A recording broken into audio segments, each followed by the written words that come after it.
I'm Idiotech, and this is my first impressions of SUPERHOT. So what is SUPERHOT? Well, it's a first-person shooter / puzzle game where you can manipulate time. Basically, when you move, time moves, and when you don't move, time slows down incredibly. So there's a lot of bullet time mechanics in this game.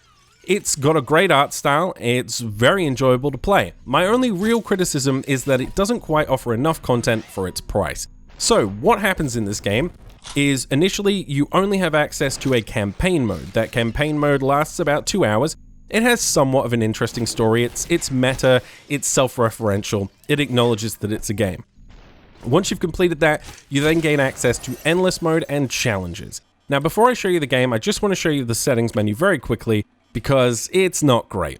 So the graphics options menu is very limited. This game is made in Unity, but even though it's made in Unity, I've seen a lot more options available from Unity games than this. We have a preset of best and fast. That's it. We have shadows on or off, we have anti-aliasing on or off, and chromatic aberration on or off. Now this is a 3D title, and as such I expect more from the graphics options menu. I don't know how well this game will perform on lower end machines, but for me running a GTX 980, I'm getting 60 FPS all the time, no problem whatsoever. This menu is navigatable with a mouse, however I find that very buggy and sometimes I can't actually use the mouse, so I tend just to use the keyboard instead. Now, there are a few other bugs in this game. For example, if you're running a multi-monitor setup, you will have issues with it rendering on a screen other than your main screen, so you will have to Alt-Enter, move the screen, the windowed screen, over to the monitor you want to play on, and then Alt-Enter again to make it full screen on the actual monitor you want to play on. Another minor annoyance is that sometimes because the game is locked in borderless window, the mouse will move outside of the window onto another monitor and you will click out of the game. Other than that though, and a few other minor gameplay bugs, the game's pretty solid overall. Once you've completed the main story, you gain access to endless mode and challenges. So endless mode is 8 maps broken down into 4 different modes. So as you can see here, we have stairs, we have lab, we have bridge, we have break-in, and we can unlock access to more and more and more of these. So endless mode is enjoyable. I like it. I actually found it more satisfying overall than the main game. The main game feels more like a tutorial. It introduces you to various mechanics. It teaches you the flow of the game. Endless mode is kind of where it's at for me personally. Now, other than endless mode, we have challenges. This is basically just modifiers on top of the original campaign. So you go play the entire campaign again, but in this case, you play it only using katanas. In this case, you can't use melee weapons, you can't use throwables, and your punches kill people. To unlock more and more of these stages, you just have to complete the ones prior to it, or at least get 5 levels completed. We also have speed running, both in-game time and real time, so a lot of people will probably engage in that. Finally, we have a replay system. Now, this is somewhat rudimentary, but it's nice they included it. Basically, you can watch your replay back, edit it somewhat, and then upload it to a site the developers have provided. So I'm sure a few people will end up using that. And this is the kind of game where, if you are the type of person who likes speedrunners and repeating content over and over and over again to try and get the best score or the best time, you will thoroughly enjoy the content on offer here. However, for me, who just likes to have new experiences, I've played this game for about 3 to 4 hours now, and I kind of feel like I'm almost done with it. Okay, so I'm going to jump into endless mode, and I'm going to show you some of the game's mechanics. Wait for this to load up. Okay, now the presentation is the first thing to talk about here.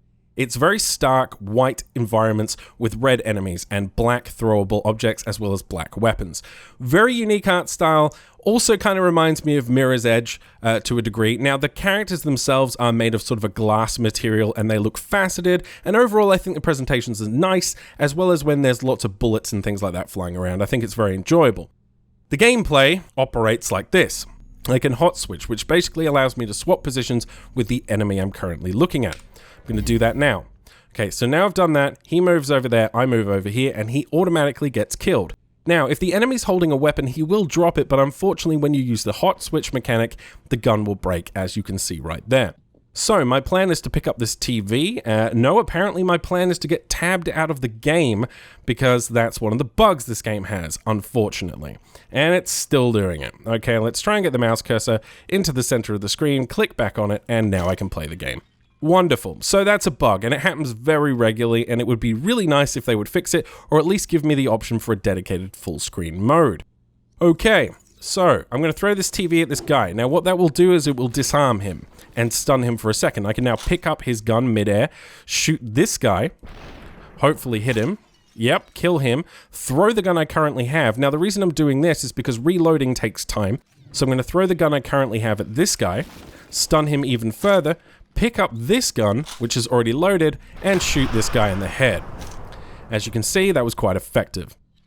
Now there's a guy behind me. Now the only real disadvantage you have in this game mechanically is that sometimes the situational awareness is kind of tough on you. You don't always know where the enemies are, and you kind of have to rely on sound. It would also be nice, honestly, if there was a field of view slider so I could have a bit more situational awareness. Okay, so I'm waiting for my gun to reload. When it does, you hear a click and your crosshair grows a little bit, and I'll shoot that guy in the head. Okay, so 4. I've killed 4 guys now. Alright, so that's how the mechanics work, and as you can see, everything runs in slow motion. Now, I can throw this gun away, pick up this bat, and go find another enemy. And, okay, so this guy's got a machine gun. That's not great for me, but I can just crack him in the head if I get there quick enough, and pick up his machine gun. Okay, so this guy's just spawned. Now, when you fire a machine gun, there are various different weapons in this game. The mechanic behind the machine gun is that as soon as you fire, it will shoot about 3 to 4 shots, and then you can sort of, if there's multiple enemies, you can pick and choose. So I've just clicked the button once, and it's fired like 4 shots there. If there's multiple enemies, then you can use that to your advantage and take out multiple guys at once. Okay, I'm going to grab his gun, shoot him. Okay, now we've got to find some more enemies. And you kind of take your time with this game. If you rush this, you will die. So it's not a game for those who like Twitch gameplay, let's put it that way. Okay, so I'm going to shoot this guy. You also run out of ammunition and the weapons, and you have to get rid of them. And you can do that by throwing them at enemies, which is very useful. Okay, so we have 9 kills. Now, he shot his shotgun at me there, and I just got out of the way in time. The shotgun has a spray, obviously. Now, there's a katana over there, and I would really like that. So I'm going to throw my gun at this guy, actually, pick his katana up, slice him in half, and try and find another enemy. Now, you can throw the katana at people, like so, which is kind of awesome, and that'll stick to the wall behind the enemy you've just killed. I want to go pick that up, because the katana is actually a very useful weapon, I found anyway. All right, let's kill him. Let's grab his bat. Let's kill this guy. Okay, someone's just shot at me. I'm gonna die. Okay, so there's an example of the situational awareness. Now, as you can see, the game will play what you've done back in real time when you've completed it, which kind of looks cool and makes you feel like a badass. So, that's pretty much Superhot, honestly. Now, my critique is as follows. I don't feel there's enough content. There are very few maps. When you consider the fact that maps don't have any texturing, I can't imagine it's particularly difficult to put these things together, right? So it would be nice if we got some kind of map editor or something like that going forward to try and extend the content.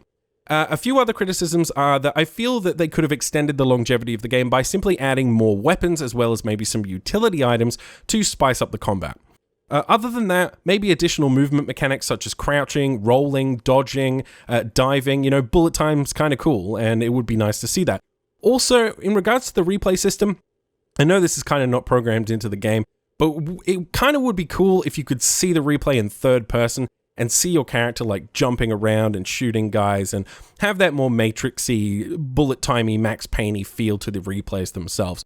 But overall, the gameplay is incredibly solid and very enjoyable and very tactical and strategic, and I can't recommend it enough for its gameplay. My main concern is that if you're not someone who's very much into endless modes and speed runs, you're probably only going to get maybe 4, 5, 6 hours out of this title, and for $25, I don't feel that really is enough value for your money. However, that's a subjective thing, and you're going to have to decide that for yourself, but if you are someone who struggles to buy as many games as you would like, then maybe hold off until there's a sale, and for the rest of you, I would thoroughly recommend you pick up this title just for its unique gameplay. It's very enjoyable, and you don't get to see games like this very often. So, that's my overall thoughts and impressions on the title. If you found this useful or helpful in some way, please let me know in the comments below, and as always, if you want to support the channel, please like, favorite, share, and subscribe, and I will see you guys next time.